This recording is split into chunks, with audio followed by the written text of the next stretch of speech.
নমস্কার বন্ধুরা, পম্পার কিচেনে আপনাদের সকলকে স্বাগত। আজ আমি আপনাদের সাথে ক্রিসমাস স্পেশাল অপূর্ব স্বাদের একটা মালাই কেকের রেসিপি শেয়ার করব। কেক আমরা নানা রকমভাবে বানিয়ে থাকি, তবে মালাই কেকের স্বাদই আলাদা। অল্প একটু ছানা আর দুধ দিয়ে বানানো এই কেকটা এতটাই নরম, তুলতুলে আর স্পঞ্জি হয় যে মুখে দিলেই মিলিয়ে যাবে। আর এটা একবার খেলে দেখবেন বারবার বানাবেন। তাহলে চলুন দেরি না করে আজকের এই নরম তুলতুলে স্পঞ্জি মালাই কেকের রেসিপিটা দেখে নেওয়া যাক। আজকের যে মালাই কেকটা বানাবো তার জন্য দেখুন আমি ছানা নিয়ে নিয়েছি 50 গ্রাম। এখানে ছানাটাকে আমি দিয়ে দেব। এর মধ্যে দিয়ে দেবো 150 গ্রাম মিচড়ি। মিচড়িটাকে আমি ব্লেন্ড করেছিলাম আর কিছু গোটা গোটা অংশ ছিল, তাই এখানে একসাথে দিয়ে আমি ব্লেন্ড করে নেব। দিয়ে দেবো 50 গ্রাম মিল্ক পাউডার, মানে গুঁড়ো দুধ দিয়ে দিলাম। আর হাফ বাটি দিয়ে দেবো লিকুইড দুধ। এবার সমস্ত উপকরণ খুব সুন্দর করে আমি ব্লেন্ড করে নেব। এবার যে উপকরণগুলোকে ব্লেন্ড করলাম সেটাই পাত্রের মধ্যে আমি ঢেলে নেব। এবার দেখুন এরকম একটা ছাঁকনি নিয়ে নিলাম। এর মধ্যে দিয়ে দেবো 150 গ্রাম সুজি আর দিয়ে দেবো 50 গ্রাম ময়দা। দিয়ে দেবো সামান্য একটু লবণ, হাফ চামচ দিয়ে দেবো বেকিং পাউডার আর সামান্য একটু বেকিং সোডা বা খাওয়ার সোডা দিয়ে দেব। এবার সমস্ত উপকরণ একসাথে খুব ভালোভাবে আমি চেলে নেব। এইভাবে যদি একটু চেলে নেওয়া যায় তাহলে কেকের ব্যাটারটা খুব স্মুথ হবে, কেকটাও খুব স্পঞ্জি হবে। এবার সমস্ত উপকরণ খুব সুন্দর করে আমি ব্লেন্ড করে নেব।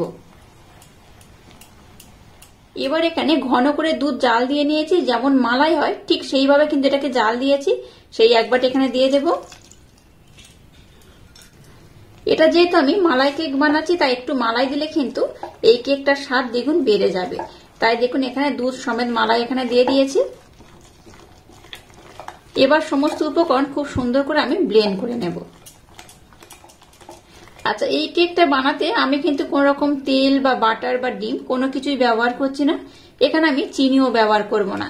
তো যাই হোক, দেখুন এটাকে আমি খুব সুন্দর করে ব্লেন্ড করে নিয়েছি। আচ্ছা, যেহেতু এখানে সুজি ব্যবহার করেছি তাই মিশ্রণটা কিন্তু বেশ অনেকটা ফুলে যাবে। আর সুজিটা দুধ যেহেতু অ্যাবজর্ব করবে মিশ্রণটা ফুলে যাবে। তাই কি করবো, এটাকে আমি 10 মিনিটের জন্য রেস্টে রেখে দেবো। 5 থেকে 10 মিনিটের মধ্যে রেস্টে রাখলেই হবে। তো এটাকে আমি 10 মিনিটের জন্য রেস্টে রেখে দিলাম। 10 মিনিট পরে আমি আপনাদের সাথে নেক্সট স্টেপ শেয়ার করবো। দেখুন 10 মিনিট পর ফিরে এলাম। এই ব্যাটারটার ঘনত্ব দেখুন আগে থেকে একদম ঘন হয়ে গেছে, দেখে বুঝতেই পারছেন সুজিটা দুধটাকে অ্যাবজর্ব করে অনেকটা ফুলে গেছে। আবারও এখানে দেখুন আমি 1 বাটি দুধ নিয়েছি। সবটা একসাথে দেবো না, অল্প করে দিলাম। আগে আমি হাফ বাটি ব্যবহার করেছিলাম, তারপর আমি 1 বাটি করেছি। আবারও আমি হাফ বাটি দিয়ে দিয়েছি, মোট 2 বাটি দুধ এখানে দিলাম। আচ্ছা, এখানে যেহেতু আমি মিল্ক পাউডার ব্যবহার করেছি, আপনাদের হাতের কাছে যদি লিকুইড দুধ না থাকে তাহলে জল দিয়েও কিন্তু এই ব্যাটারটা বানাতে পারেন। তবে আমি যেভাবে বানাচ্ছি আমার মতো একবার ট্রাই করবেন। এতে করে কি হয়, এই কেকটা কিন্তু দুর্দান্ত খেতে হয়। আজকে যে কেকটা বানাবো তার জন্য দেখুন ব্যাটারটা একদম রেডি হয়ে গেছে। আর ঘনত্বটা এইরকমই হয়েছে, খুব ঘন যেমন নয় আবার খুব পাতলাও নয়। এইরকম হলে কেকটা কিন্তু একদম পারফেক্ট হবে। এবার দেখুন এরকম একটা পাত্র নিয়েছি আর পাত্রের মধ্যে দেখুন একটা সাদা পৃষ্ঠা এইভাবে কেটে আমি দিয়ে দিয়েছি। আর খুব ভালোভাবে চারিদিকে আমি তেলের প্রলেপ লাগিয়ে দিয়েছি। এই পৃষ্ঠার উপরে আর ধারে খুব ভালোভাবে দিয়ে দিয়েছি। এবার দেখুন ব্যাটারটাকে নিয়ে নিয়েছি। ব্যাটারটা এবার এই পাত্রের মধ্যে আমি ঢেলে দেব। ব্যাটারটাকে দেখুন খুব সুন্দর করে পাত্রের মধ্যে দিয়ে দিয়েছি আর এটাকে একটু ভালোভাবে ট্যাপ করে নেব। এবার দেখুন গ্যাসটাকে জ্বেলে দিয়ে একটা কড়া বসিয়ে একটা স্ট্যান্ড দিয়ে দিয়েছি।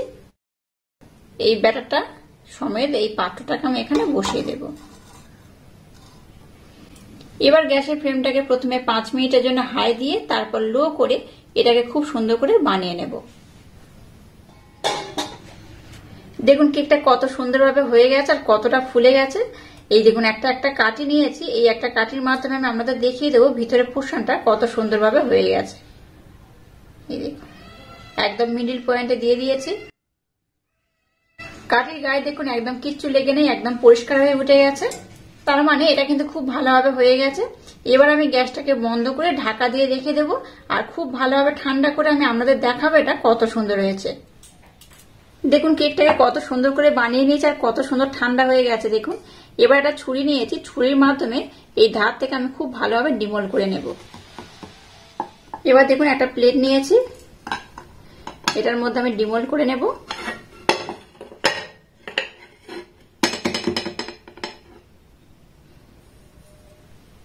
দেখুন কেকটা কত সুন্দর হয়েছে।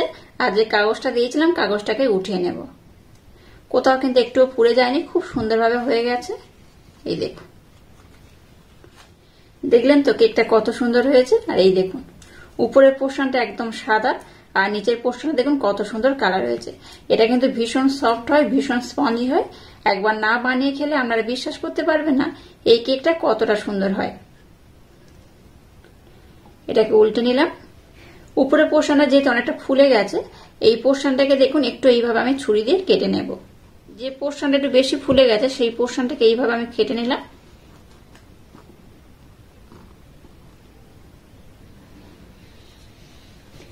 দেখাচ্ছে দেখুন কতটা স্পঞ্জি, কতটা নরম, কতটা তুলতুলে হয়েছে।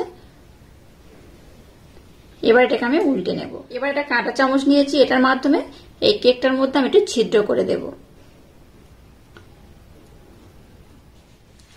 এবার দেখুন এটা ঘন করে মালাই আমি বানিয়ে নিয়েছি। একটু 1 চামচ কাস্টার্ড পাউডার আর দুধ জাল দিয়ে আমি এইভাবে ঘন করে নিয়েছি। এবার এটাকে উপর থেকে দিয়ে দেব।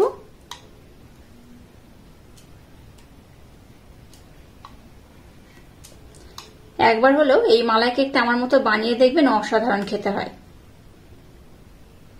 আর এইভাবে যে ছিদ্র করে দিয়েছি এর ভিতরে কিন্তু খুব সুন্দরভাবে মালাইটা চলে যাবে। দেখুন উপর থেকে মালাইটা খুব সুন্দরভাবে আমি দিয়ে দিয়েছি। এবার এটাকে ডেকোরেশন করার জন্য একটু কাজু বাদাম উপর থেকে দিয়ে দেবো এইভাবে। কিছুটা আমন্ড দিয়ে দেব আর দিয়ে দেবো কিছুটা পেস্তা। আবার উপর থেকে একটু আমি মালাই দিয়ে দেবো এইভাবে। এবার আমি কেকটাকে কেটে আপনাদের দেখাচ্ছি এটা কত সুন্দর হয়েছে।